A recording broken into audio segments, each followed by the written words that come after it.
Ayan, ito na po yung ating bagong breeder cage.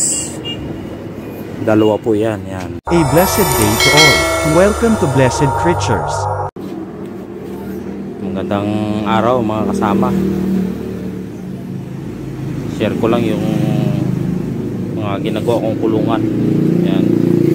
Ako ang gumagawa ng mga kulungan ng mga rabbit ko. Hindi ako bumibili ng gawa na. Materialis lang ang binibili ko. Yan. Ito plastic matting, lahat ng ginagamit kong materialis.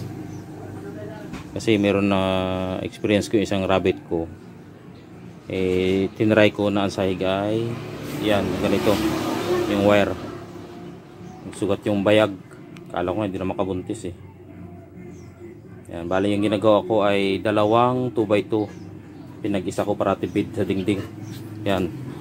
2 feet by 2 feet. Ayan. Mukhang maganda ang resulta ng kulungan na to. Kanina patulog yan si Minggoy dyan. Pagising-gising pa yan. Hindi ko lang na videohan yung kanina. At wala tayong taga-video. Nalimutan ko pati. Yan, 2x2 yan. Ito ang lalagyan ko kay Cheche at saka kay Ash. Yan, 2x2. Yan, nakatabi. Yan. May ulit. May bago na namang improvement.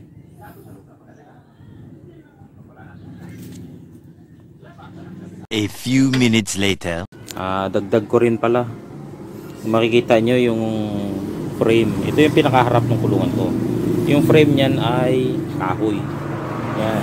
Kahoy ang ginagamit ko kahit sa mga iba kong kulungan. Yan. Itong kahoy naman ito hindi na kailangan bilhin. Punta lang kayo sa mga gayatan ng mga kahoy, yung mga reject nila, binibigyan na nila yun. Hindi naman na kailangan yan, makita nyo hindi pantay yung mga gilid. Yan. Binibigyan na lang yan ng mga magagayat ng kahoy. Yan, ayun yan, mga bigay lang yan, magkakaiba nga lang ang sukat. Yan, tayo na lang kung paano nyo discard yan, ikapit. Yan. Kaya naman ito ang ginagamit ko, may frame na kahoy. Yan.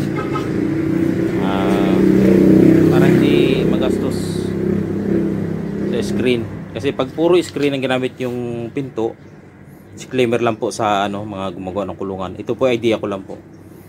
At share ko lang. Pagka po kasi pag puro screen ang gagawin yung pinto. Pag binutas nyo yung screen, diba? Pag binutas nyo po yung screen, halimbawa kwadrado, hindi nyo na magagamit yung pantakip, yung pinagtanggalan, yan yung gitna. Kaya ngayon gugupit kayo ng bago para magkaroon ng laps yung sobra para dun sa butas. Pero kung kahoy yung gagamitin nyo, ganito, kagaya nito, kahit sakto lang dito, hindi magagamit nyo yung pinagtabasan dito, yung pinagtabasan na gagawin pinto, magagamit nyo pa yun, ikabit nyo lang dito. Yan, nakaganyan yan. Yan, nakaganyan yan.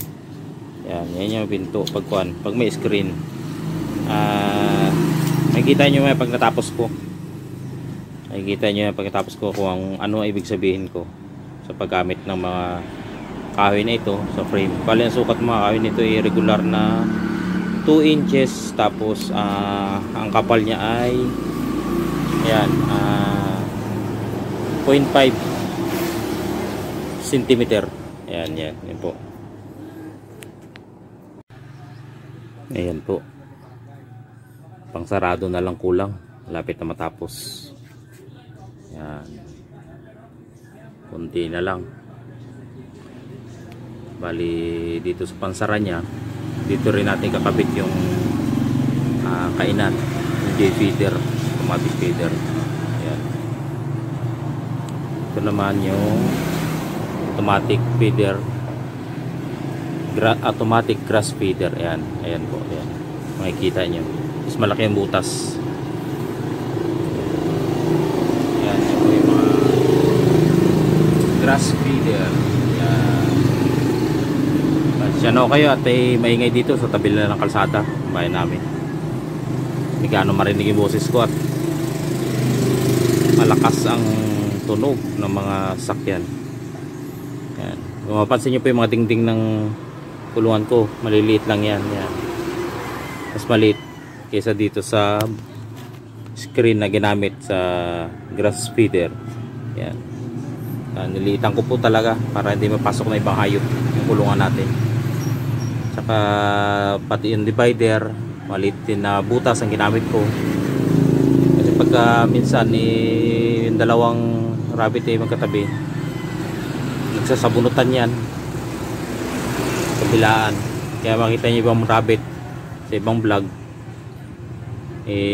mga kalbo ang nguso yung ulo kasi nga nagbubunutan sila, malaki yung butas, susungkit. Maliliit lang po yung kwan ko. Tsaka yung ginagamit ko po plastic matting lagi. Ayan, 2x2 po ang sukat nito.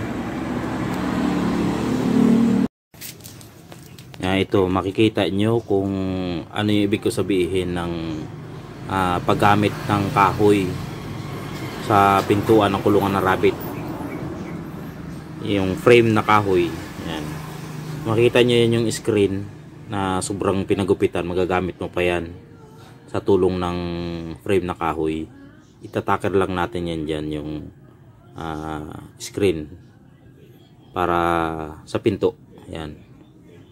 Mga po, ipapakita ko po yung pagkatapos ng maitaker. Wala po kasi tayong taga video. Ayan na po, ito na po yung ating tinaker na screen sa frame na kahoy. Ayan, kita niyan, di ba? Ang ganda po niyan ng pagkakagawa. Ayan, ayan, tingnan niya. Yan po ang pinto ng ating kulungan. Ayan.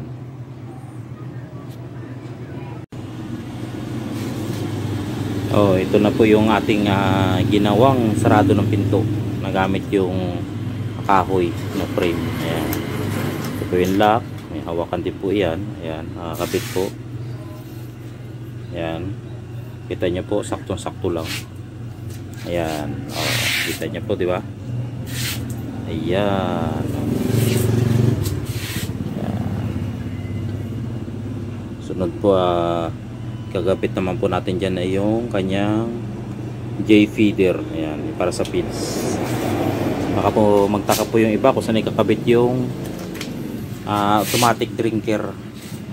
Bali po yung automatic drinker, sa likod po ako ng kulungan naglalagay. Ayan, para po, kaya po ganyan po ang design ng aking kulungan para malaki po yung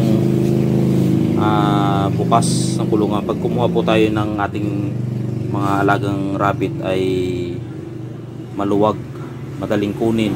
Ayan. Kasi nga hindi lang siya sakto dun sa pinto, talagang malaki po yung pinto niyan. Ayan, makita niyo po. Ayan.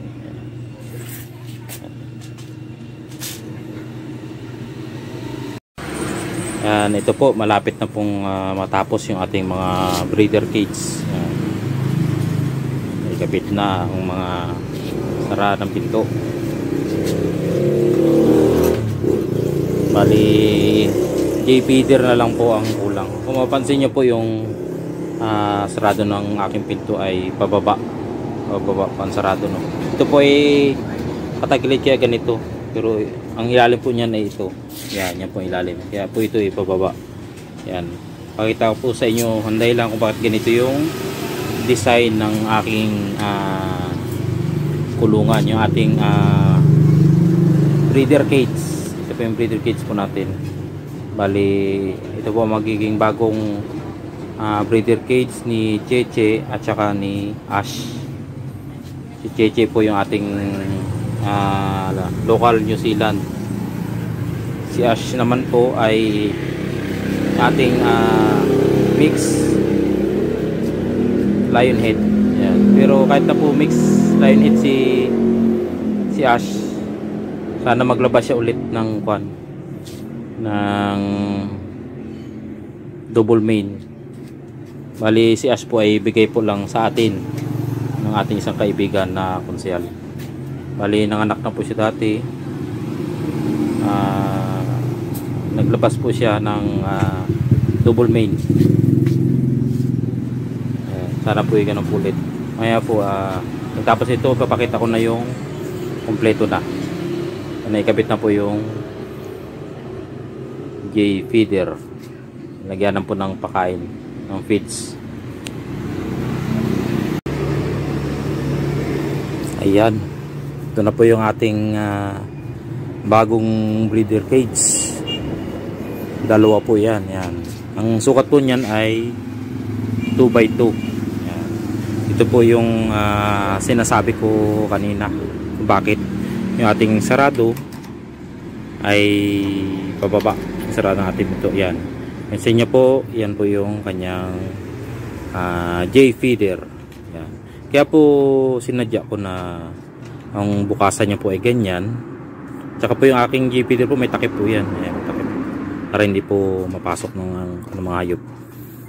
Bali po yan pagka pinuksan nyo po pababa, ayan. Yan. Kaya po ganyan yan. Pag halimbawa pong may tira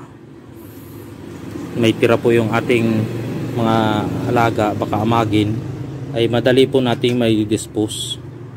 Ayan, buksan lang po natin ito. Buksan lang po natin yan. Yung sarado ng ating J feeder. Tapos, ibaba po natin. Tatapon na po yung tira. Ayan. Ayan, yan lang po. Ayan. Hindi ko po sinabing ito po talaga ang tamang pinto ng ating mga kulungang alagang kuneho. Ito lang po yung naisip ko. Idea ko po ito. Ayan. Dahil na rin po sa ibang mga nag-alaga, marami na rin po ako nakitang mga design ng kulungan. Ayan, ito po ay naisip ko kasi yung ibang pong kulungan, ang bukas po ay patagilid, may mga tirang mga feeds doon na nabasa ng tubig, na inaamag, nahirapan po akong maglinis. Kaya ganito po naisip kong design. Ayan. Ayan po. Ayan. Meron na rin po yung automatic grass feeder. Ito po, ayan. Ayan. Ayan. Ito po, ayan. Plastic matting po yan. Lahat po ng gamit kong sahig po ng kulungan ay plastic matting. Ayan. Kung sakali pong may laman po ito na hindi naman po for dispose yung laman, may takip naman po ito, hindi naman po matatapon. Masasalo po ng takip. Ayan. Kaya yan po ang aking J feeder. Ayan. Ayan po. Yung automatic drinker po nito ikakabit natin pag nilagay na po natin yung kulungan doon sa kanyang lalagyan sa likod po. Ayan.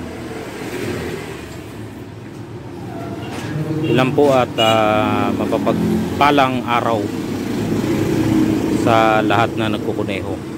Sana po makatulong sa mga backyard lang. Di pa naman talaga tayo farm ng kuneho, backyard lang po tayo.